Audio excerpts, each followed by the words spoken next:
নমস্কার, আমি doctor Debasmita Roy, DM gastro, consultant gastroenterologist, director Dyuti cardio and gastro solutions. আজকে আমরা হেপাটাইটিস নিয়ে আলোচনা করব। হেপাটাইটিস রোগটা কি? লিভারের ইনফেকশনকে হেপাটাইটিস বলা হয়। লিভারের ইনফেকশন কেন হতে পারে?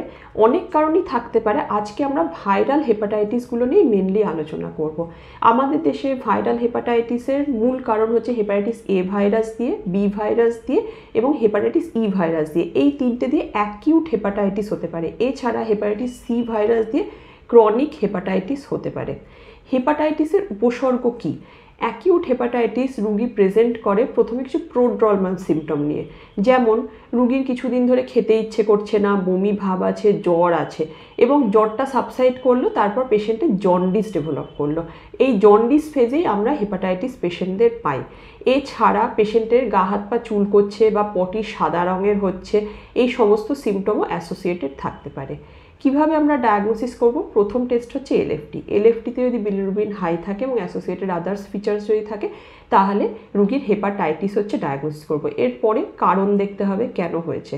আমাদের দেশে হেপাটাইটিস বি, এ এবং ই থেকে হতে পারে। জেনারেলি ইয়ং পপুলেশন এ হেপাটাইটিস থেকে হয়, যেটা খাদ্যের মাধ্যমে ছড়ায়, মানে ফুড হ্যান্ডলারদের মাধ্যমে, রাস্তায় যারা ঝালমুড়ি ফুচকা এগুলো বিক্রি করে তাদের হাতের মাধ্যমে ছড়ায়। হেপাটাইটিস বি ব্লাড ট্রান্সফিউশনের মাধ্যমে কিংবা সেক্সুয়াল রুটে ছড়ায়। আর হেপাটাইটিস ই মেনলি প্রেগনেন্ট পেশেন্টদের মধ্যে দেখা যায়। এরপরে আমাকে দেখতে হবে যে এই রুগীর বাড়িতে চিকিৎসা করা সম্ভব না, সব হেপাটাইটিস পেশেন্টকে হসপিটালে ভর্তি হতে হবে।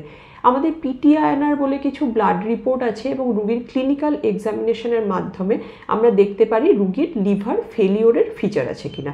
যদি রুগীর লিভার ফেলিওরের ফিচার থাকে তাহলে রুগীকে ইমিডিয়েট হসপিটালাইজ করতে হবে। যদি রুগীর লিভার ফেলিওরের কোনো ফিচার না থাকে তাহলে হসপিটালাইজ করার দরকার নেই, বাড়িতেই চিকিৎসা করতে হবে। কী চিকিৎসা এই হেপাটাইটিসের?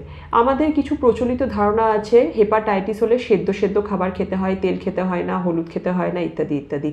হেপাটাইটিস রোগটা সারানোর জন্য বডি ইমিউনিটি ঠিক করা দরকার, না হলে কিন্তু লিভার কোনোদিনই হেপাটাইটিস থেকে রিকভার করতে পারবে না।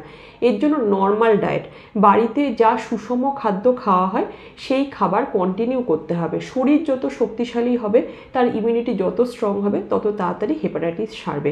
সুতরাং সেদ্ধ খাবার, তেল ছাড়া, হলুদ ছাড়া, কুলেখাড়া ইত্যাদি ইত্যাদি বিভিন্ন পাতা, এইসব খাওয়ার কোনো রকম প্রয়োজন নেই। এর সাথে আমাদের কিছু ওষুধ আছে, সেই ওষুধ দিয়ে চিকিৎসা করতে হবে।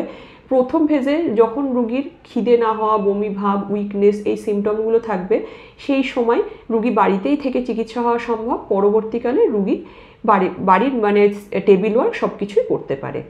এরপরে ক্রনিসিটি হচ্ছে কিনা দেখতে হবে। সব হেপাটাইটিস ভাইরাস কিন্তু ক্রনিসিটি করে না। হেপাটাইটিস এ এবং হেপাটাইটিস ই উইদাউট সিকুয়েলি কিন্তু সেরে যায়, কিন্তু হেপাটাইটিস বি কিংবা হেপাটাইটিস সি ভাইরাস থেকে ক্রনিসিটি বা প্রলংড ইনফেকশন অথবা সিরোসিস হওয়ার চান্স থাকে।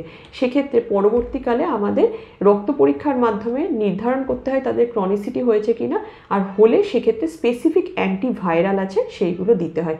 সেই জন্য যে কোনো পেশেন্টেরই জন্ডিস হলে প্রথমে ডাক্তারবাবুকে দেখিয়ে রক্ত পরীক্ষা করে এবং অ্যাসোসিয়েটেড বাকি ইনভেস্টিগেশন করে ডায়াগনোসিস করতে হবে রুগীর অবস্থা কতটা ভালো কিংবা খারাপ, সেই অনুযায়ী ট্রিটমেন্ট প্ল্যান করতে হবে।